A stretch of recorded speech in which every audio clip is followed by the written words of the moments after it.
कैसे हैं आप सब लोग। आज आप लोगों को जैसा देख रहे हैं आप सब लोग, दिल के बारे में पढ़ाऊंगा मैं, दिल के बारे में बताऊंगा। दिल जिससे कि हम बायो वाले के लिए ह्यूमन हार्ट एक ऑर्गन है, उसके बारे में डिस्कस करेंगे कि इसका काम क्या है। इसका काम टूटना नहीं है, इसका काम किसी का बोलिए कि ऐसे यूं कर दी उसको देख के फिर गिर नहीं जाना है। इसका काम क्या है वास्तव में एक्चुअल, वो आज आप लोगों के साथ डिस्कस करेंगे। उससे पहले एक मोटिवेशनल लाइन जो आप सबों को अपने मंजिल की ओर लेके रखे, आपको हार्ट को दिमाग में घुसाने में मदद करे, इधर उधर सड़क पे चलने न दे आपके हार्ट को। तो उस चीज़ के लिए एक लाइन है, सुनिएगा गौर से कि आज जब भी कोई दायां बायां आपके साथ करने का कोशिश करे, यूं करे आपको दिखा के, आप समझ रहे हैं कि किस जेंडर के बारे में हम बात कर रहे हैं। तो ये लाइन ध्यान रखिएगा कि आज बादलों ने फिर साजिश की। बादलें कहने का मतलब वो जो आपका ध्यान को भटका देते हैं। तो आज बादलों ने फिर साजिश की, जहां मेरा घर था, मतलब जो आपका मंजिल था, वहां बारिश की। आपको ध्यान भटकाने के लिए जो भी हो, आपका अपोजिट जेंडर आपका ध्यान भटकाने का कोशिश करेगा या करेंगी। तो वही बात कि आज बादलों ने, बादलें कहने का मतलब वो जो आपका हार्ट पर प्रभाव करता है, तो आज दायां बायां करने का मन करवाता है। तो आज बादलों ने फिर साजिश की, जहां मेरा घर था वहीं बारिश की। अगर फलक को जिद है बिजलियां गिराने की, तो हमें भी जिद है वही आसिया बनाने की। तो आइए इसी के साथ ह्यूमन हार्ट के बारे में देखते हैं कि ह्यूमन हार्ट का वर्किंग क्या है। तो सबसे पहले ह्यूमन हार्ट जो कि between the two lung situated होता है, थोरैसिक कैविटी में, स्लाइटली हल्का सा बाईं ओर मुड़ा हुआ, जो कि मेन में होता है 280 से 340 ग्राम और वुमेन में होता है 230 से 280 ग्राम, और जिसका साइज एक बंद बड़ी मुट्ठी के बराबर होता है।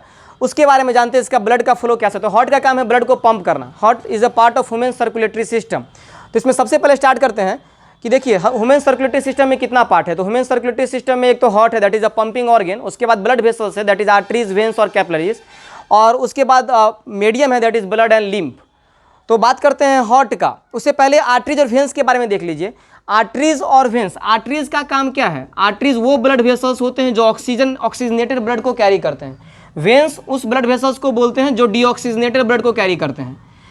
उसके बाद एक जगह एक्सेप्शन है, आर्टरीज ऑक्सीजनेटेड ब्लड को कैरी करता है, वेन डीऑक्सीजनेटेड ब्लड को कैरी करता है।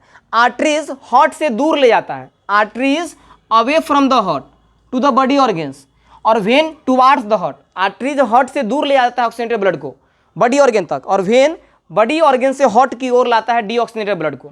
लेकिन एक जगह एक्सेप्शन है, दैट इज पल्मोनरी आर्टरी और पल्मोनरी वेन के केस में। जब भी पल्मोनरी आर्टरी लिखा हुआ हो तो इसका उल्टा कर दीजिएगा। आर्टरी कैरी करता था O2, पल्मोनरी आर्टरी करेगा CO2। वेन कैरी करता था CO2, पल्मोनरी वेन कैरी करेगा O2। अब आइए, इतना क्लियर होने के बाद आप समझ जाइएगा। आज के बाद आप लोगों को कोई दिक्कत, पल्मोनरी वेन कैरी करेगा O2 ऑक्सीजनेटेड ब्लड। आज के बाद हॉट टॉपिक में आप लोगों को कोई दिक्कत नहीं होगा। बस 5 मिनट अपना समय दीजिएगा, वीडियो तक बने, लास्ट तक बने रहिए और देखिए कितना लाजवाब आज समझ में आता है। सबसे पहले स्टार्ट करते हैं लंग से।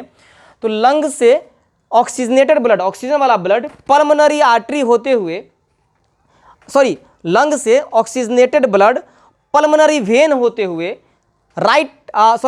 एक बार से देखिए कूल माइंड से। लंग से ऑक्सीजन वाला blood, oxygenated blood left atrium में आता है। लेफ्ट एट्रियम जिस टाइम लेफ्ट एट्रियम में आता है, और लेफ्ट एट्रियम जिस टाइम ब्लड को ले रहा हो उस टाइम वो रिलैक्स स्टेट में रहता है। मैंने क्या बोला कि लंग से ऑक्सीजनेटेड ब्लड पल्मोनरी वेन के थ्रू आता है, और पल्मोनरी वेन लेके आता है उस ब्लड को लेफ्ट एट्रियम में। जिस टाइम लेफ्ट एट्रियम ब्लड को रिसीव कर रहा है उस टाइम वो रिलैक्स स्टेट में रहता है। उसके बाद लेफ्ट एट्रियम कॉन्ट्रैक्ट करता है और लेफ्ट वेंट्रिकल्स फैलता है, रिलैक्स होता है। लेफ्ट वेंट्रिकल्स फैलता है, इस कारण से ऑक्सीजनेटेड ब्लड लेफ्ट एट्रियम से आता है लेफ्ट वेंट्रिकल में।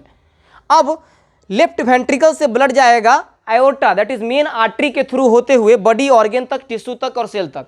तो अभी तक कितना हुआ कि लंग से पल्मोनरी वेन होते हुए ऑक्सीजनेटेड ब्लड लेफ्ट एट्रियम से लेफ्ट वेंट्रिकल से बॉडी ऑर्गन और टिश्यू तक ऑक्सीजनेटेड ब्लड। सेल के स्तर पर रिस्पायरेशन होता है और वहां पे जाके कार्बन डाइऑक्साइड प्रोड्यूस होता है। तो ये कार्बन डाइऑक्साइड जो प्रोड्यूस हुआ, तो अब कार्बन डाइऑक्साइड वाला blood, that is deoxygenated blood, नीचे वाला बॉडी पार्ट से इन्फीरियर वेना कावा होते हुए और ऊपर वाला बॉडी पार्ट से सुपेरियर वेना कावा होते हुए आएगा राइट एट्रियम में, और राइट एट्रियम से जाएगा राइट वेंट्रिकल में, और राइट वेंट्रिकल फिर सिकुड़ेगा तो वो ब्लड जाएगा कहां पर, तो दैट इज